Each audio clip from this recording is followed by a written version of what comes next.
এই রাষ্ট্র দেউলিয়া হয়ে যাক, আমাদের কোনো আপত্তি নাই। আমরা কোনো অবস্থাতেই আমাদের শ্রেণী কার্যক্রমে ফিরবো না। যে রাষ্ট্র 6 লক্ষাধিক শিক্ষক কর্মচারীদের ডাল ভাতের ব্যবস্থা করতে পারে না, এই রাষ্ট্রের উচিত এই শিক্ষা ব্যবস্থাকে বন্ধ করে দিয়ে সবাইকে ছুটি দিয়ে দেওয়া। আমরা সিএনজি চালাইয়া, রিক্সা চালাইয়া, দিন মজুরের কাজ করে, কৃষি কাজ করে আমাদের বাচ্চাদের কিনে জীবনযাপন করবো।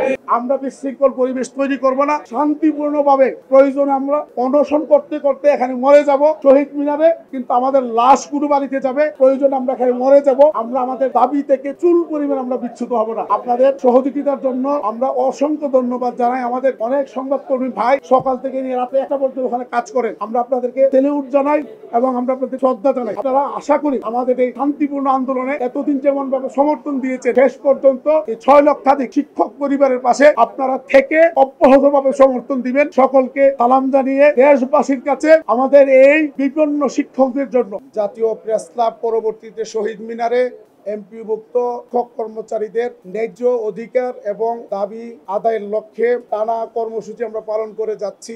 এবং এই যে কর্মসূচিটি, এই কর্মসূচিটি ছিল একটা ফলো আপ কর্মসূচি। আমরা 12ই ফেব্রুয়ারি 2025 জাতীয় প্রেস ক্লাবে আমরা 22 দিন এখানে আন্দোলন করেছি এমপিভুক্ত শিক্ষা জাতীয়করণের দাবিতে। ওই সময় মন্ত্রণালয়ের পক্ষ থেকে দফায় দফায় আমাদের সাথে আলোচনা হয়। আমাদের আলোচনার প্রেক্ষিতে তৎকালীন শিক্ষা উপদেষ্টা, বর্তমান পরিকল্পনা উপদেষ্টা ডক্টর ওহিদুদ্দিন মাহমুদ স্যার, তিনি প্রেস ব্রিফিং করে মিডিয়ার মাধ্যমে জানালেন যে ঈদুল আজহা থেকে আমাদের উৎসব ভাতা বৃদ্ধি করা হবে এবং পরবর্তী বাজেট থেকে, অর্থাৎ এই বাজেট থেকে আমাদের অন্যান্য যে সুযোগ সুবিধাগুলো আছে এগুলো বৃদ্ধি করা হবে। এবং তিনি ঘোষণা দিয়েছিলেন যে এমপিভুক্ত শিক্ষকদের জন্য শ্রান্তি বিনোদন নামে একটি ভাতাও তিনি বৃদ্ধি করবেন। আমরা তখন স্যার যেহেতু আমাদের অভিভাবক এবং অনেক শ্রদ্ধেয়, আমরা স্যারের এই ঘোষণাকে এবং এই আশ্বাসকে প্রজ্ঞাপন মনে করে পরের দিন জাতীয় প্রেস ক্লাবে সংবাদ সম্মেলন করে আমাদের টানা 22 দিন আন্দোলনকে স্থগিত করে আমরা আমাদের শ্রেণীকক্ষে ফিরে যাই। এবং আমরা একটা আলটিমেটাম দিয়েছিলাম যে আমরা ঈদুল আজহা পর্যন্ত দেখব, যদি আমাদের শিক্ষা উপদেষ্টা মহোদয়ের ঘোষণা অনুযায়ী আমাদের উৎসব ভাতা বাড়ানো হয় আমরা আমাদের আন্দোলনের ব্যাপারে পুনর্বিবেচনা করব। আর যদি কার্যকর না করা হয় তাহলে আমরা আবার আন্দোলনে আসব। পরবর্তীতে আমরা ওনার ঘোষণার পর আমরা চলে গেলাম মন্ত্রণালয়ে, বারবার আমরা যোগাযোগ রক্ষা করছিলাম যাতে আমাদের উৎসব ভাতাটাকে শতভাগে উন্নীত করা হয়। কিন্তু মন্ত্রণালয়ের পক্ষ থেকে তখন ওনারা বললেন যে এত অল্প সময়ের মধ্যে এই বাজেটে এত টাকা আসলে এটাকে ম্যানেজ করা কোনোভাবে সম্ভব হচ্ছে না। আমরা আপাতত আপনাদেরকে আপনাদের উৎসব ভাতাটা 25 থেকে 50 উন্নীত করে দেই, পরবর্তী বাজেটে আপনাদের অন্যান্য ভাতাগুলো আমরা বাড়াবো। আমরা অনেক চেষ্টা করে তদবির করে প্রায় প্রতিদিনই আমাদের জাতীয়করণ প্রত্যাশী জোটের একটা ডেলিগেশন মন্ত্রণালয়ে আসতো। শিক্ষায় যতদিন ফাইল ছিল, অর্থে যাওয়ার পর আমরা বারবার ছুটে গিয়েছি। ওখানকার যারা কর্মকর্তা তাদেরকে আমরা বারবার অনুরোধ করেছি। আমাদের অনুরোধের প্রেক্ষিতে মন্ত্রণালয়ের, শিক্ষা মন্ত্রণালয়ের ডিউ লেটারের আলোক ওনারা আমাদের উৎসব ভাতাটা বৃদ্ধি করেছেন। আমরা প্রায় 17 বছর পরে আমাদের উৎসব ভাতা আমাদের 25 থেকে 50 উন্নীত করায় আমরা সরকারকে তখন ধন্যবাদ জানিয়েছি এবং এখনো আমরা ধন্যবাদ জানাচ্ছি। 17 বছর পরে এই অন্তর্বর্তীকালীন সরকার আমাদের 6 লক্ষাধিক শিক্ষক কর্মচারীর মধ্যে শিক্ষকদের উৎসব ভাতাটি 25 থেকে 50 উন্নীত করেছে। আমরা ফিজিক্যালি অনেক কর্মকর্তাকে উপস্থিত হয়ে ধন্যবাদ তখন জানিয়েছি। আমাদের প্রত্যাশা ছিল এই বাজেটে, যেহেতু উনি বলেছিলেন আমাদের সাবেক শিক্ষা উপদেষ্টা স্যার, যে আমাদের অন্যান্য ভাতাগুলো তিনি বৃদ্ধি করবেন এবং আমাদের জন্য শ্রান্তি বিনোদন নামে নতুন একটি ভাতা, যেটি সরকারি কর্মকর্তা কর্মচারীরা প্রতি 3 বছর পর পর বেসিক মূল, তার যে বেসিকের সমপরিমাণ তারা পেয়ে থাকেন, উনি এটা ব্রিফিং এ বলেছিলেন যে এই ভাতাটাও আমি দেব। আমাদের প্রজ্ঞাপন হলো, আমরা খুশি। বাজেটের আগে আমরা লিখিত কয়েকবার আমরা আবেদন দিয়েছি যাতে আমাদের এই উৎসব ভাতা 100 ভাগে উন্নীত করা, বাড়ি ভাড়া সরকারি নিয়মে দেয়া, মেডিকেল ভাতা সরকারি নিয়মে দেয়া, চিকিৎসা আমাদের এই যে আমাদের আরো অন্যান্য যে ভাতাগুলো সরকারি আপনার চাকরিজীবীরা পায়, টিফিন ভাতা, শিক্ষা ভাতা, এগুলোর জন্য আমরা বরাদ্দ রাখার জন্য আবেদন দিয়েছি একাধিক। কিন্তু দুঃখের বিষয়, বাজেট পাস হওয়ার পরে আমরা যখন মন্ত্রণালয়ে আসলাম তারা একেবারেই নির্লিপ্ত। এমনকি আমাদের অনেক শিক্ষক নেতার সাথে তারা বলেছেন মাত্রই না আপনাদের উৎসব ভাতা বৃদ্ধি করা হয়েছে, এখন আপনারা আবার কিসের এখানে দৌড়াদৌড়ি করতেছেন আরো ভাতা বৃদ্ধির জন্য। তখন আমরা বললাম যে আমাদের উপদেষ্টা মহোদয় নিজেই বলেছেন যে আপনাদের জন্য বাজেটে বরাদ্দ রাখা হচ্ছে, আপনাদের সবগুলো ভাতা বৃদ্ধি করা হবে। পরবর্তীতে আমরা একটা আলটিমেটাম দিলাম 13 আগস্টের মধ্যে যদি শিক্ষা উপদেষ্টা মহোদয়ের ঘোষণা অনুযায়ী আমাদের এই ভাতাগুলো বাড়ানোর উদ্যোগ গ্রহণ করা না হয়, তাহলে আমরা 13 আগস্ট থেকে আন্দোলনে যাব। আমরা চিঠিটা পাওয়ার পরে 12 তারিখ বা 11 তারিখ সম্ভবত 11 আগস্ট সম্ভবত মেবি এরকম হইতে পারে, এনএসআই এর পক্ষ থেকে আমাকে তারা বললেন যে আপনাদের পত্রের আলোকে আপনারা যে একটা আলটিমেটাম দিয়েছেন আন্দোলনের, এই আন্দোলনের আলোকে শিক্ষা মন্ত্রণালয় থেকে একটা ডিউ লেটার দিয়েছে অর্থ মন্ত্রণালয়, আপনাদের বাড়ি ভাড়া 1000 কে 2000 করা হবে, মেডিকেলকে 500 কে 1000 করা হবে এবং আপনাদের কর্মচারীদের উৎসব ভাতা 25 থেকে 50 করা হবে, 50 থেকে 75 করা হবে। আমি তখন তাদেরকে বললাম, উনি বললেন যে আমি আপনাকে কি চিঠিটা পাঠাবো? আমি বলছি না, চিঠি পাঠানোর দরকার নাই। পরে উনি আমাকে চিঠিটা পাঠিয়েছেন। আমি এটা নিয়ে আমাদের জোটের শীর্ষ নেতৃবৃন্দের সাথে আমরা মিটিং করলাম। ওনারা বললেন যে না, এটা কোনোভাবে মেনে নেব না, কারণ স্যার বলেছেন আমাদের জন্য একটা ভালো বরাদ্দ রাখবে, আমাদেরকে আমাদের সরকারি নিয়ম বাড়ি ভাড়া দিতে হবে এবং অন্যান্য ভাতাগুলো বৃদ্ধি করতে হবে। আমাকে ফোন দিলেন, দেওয়ার পরে আমাকে বললেন যে আপনাদের বিষয়টা সেটেলমেন্ট করার জন্য আমরা আমাদের পক্ষ থেকে আপনাদের অনুরোধ করছি এখানে আসার জন্য, আপনারা আসলে আমরা বসলে হয়তো একটা সমাধান বের হবে। তো আমরা তো আসলে সরকারকে বেকায়দায় ফেলতে চাই না, আমরাও সমাধান চাই, আমরা শ্রেণীকক্ষে ফিরে যেতে চাই, আমরা চাই যে এটা সুষ্ঠু সমাধান হোক। তখন আমরা বললাম ঠিক আছে, আমরা আপনাদের সাথে আমরা আলোচনায় বসবো, আমরা আশা করি বসলে হয়তো সমাধান হবে। আমরা আসলাম, আসার পরে ওনারা কালকে যে কথা বলেছেন এর বাইরে ওনারা নড়তে একেবারেই রাজি না। অর্থাৎ আমার কাছে মনে হচ্ছে ওনারা আলোচনার নামে একটা আইওয়াশ করেছে, কারণ আলোচনার অর্থ হচ্ছে আগে যে প্রস্তাব দিয়েছে এখান থেকে আমাকেও ছাড় দিতে হবে, মন্ত্রণালয়কে ছাড় দিতে হবে, কিন্তু ওনারা এর বাইরে ছাড় দিতে রাজি নয়।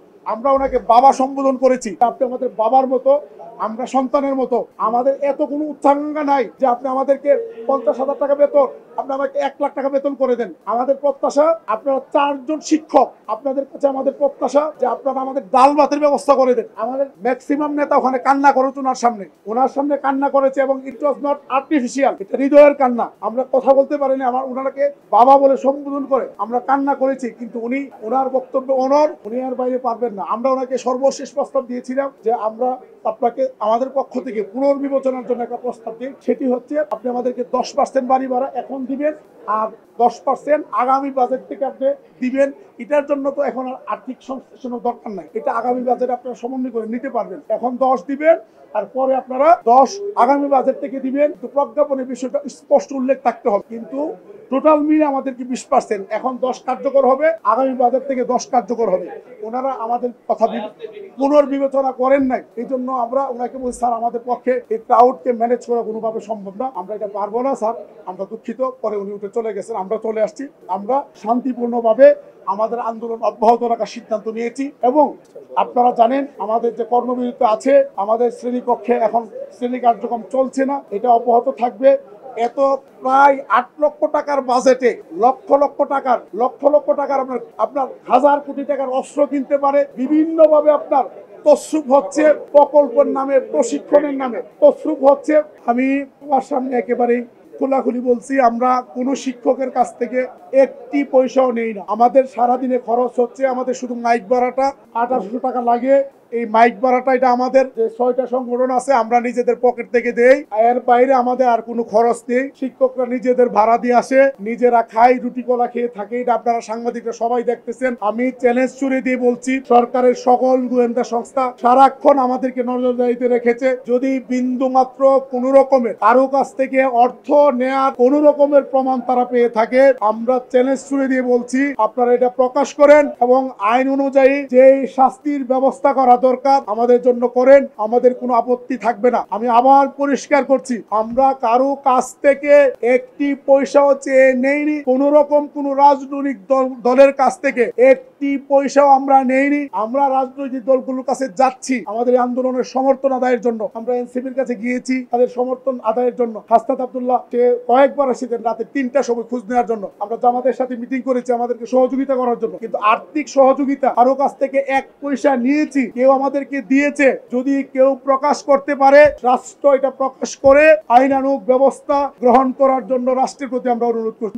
আসলাম 13ই আগস্ট, আপনারা সবাই আমাদের এই প্রোগ্রামটা কভারেজ করেছেন। এখানে বিভিন্ন মিডিয়া আসছে, ওনারা বলছে লক্ষাধিক শিক্ষকের উপস্থিতি ছিল। মন্ত্রণালয়ের পক্ষ থেকে আমাদেরকে ডেকে নিয়ে আসা হলো, আমরা 10 সদস্যের প্রতিনিধিরা এখানে আসলাম। 1.5 ঘন্টা মিটিং হলো। মিটিং এর পরে যে সামারিটা হলো, ওনারা আমাদেরকে জানালেন যে আমাদের পক্ষ থেকে আপনাদের আলটিমেটামের পর আমরা একটা চিঠি দিয়েছি শিক্ষা মন্ত্রণালয় থেকে অর্থ মন্ত্রণালয়কে, আপনাদের বাড়ি ভাড়া 1000 থেকে 2000, মেডিকেল 500 থেকে 1000, কর্মচারীদের উৎসব ভাতা 50 থেকে 75% করা হবে। আমরা তখন বললাম এই তথ্যগুলো আমরা জানি, আমাদেরকে গোয়েন্দা সংস্থা সংস্থাগুলো এই লেটার মানে এই ডিউ লেটারটা আমাদেরকে দিয়েছে, আমরা এটা মানি না, আমরা এটাকে প্রত্যাখ্যান করেছি। তো আমরা তারকে বললাম, স্যার আপনি কর্মচারীদেরকে যদি 75% দেন আমাদের কোনো আপত্তি থাকবে না, আপনি স্যার দিতে পারেন।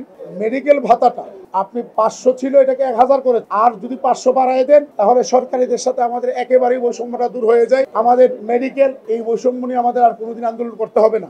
এটা স্যার একটু অনুরোধ থাকবে।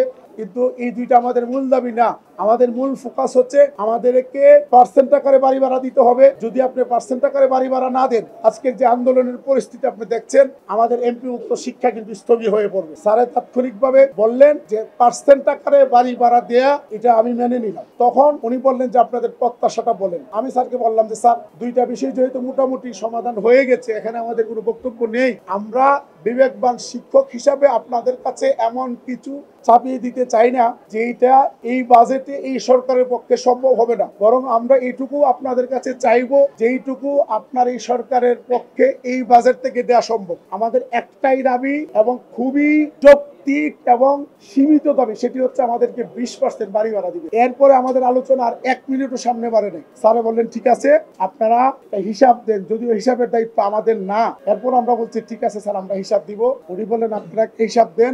আমরা অধিদপ্তরগুলো থেকে মাদ্রাসা শিক্ষা অধিদপ্তর, কারিগরি শিক্ষা অধিদপ্তর, মাধ্যমিক এবং উচ্চ শিক্ষা অধিদপ্তর থেকে হিসাব এনে সামারি করে অর্থে পাঠাবো।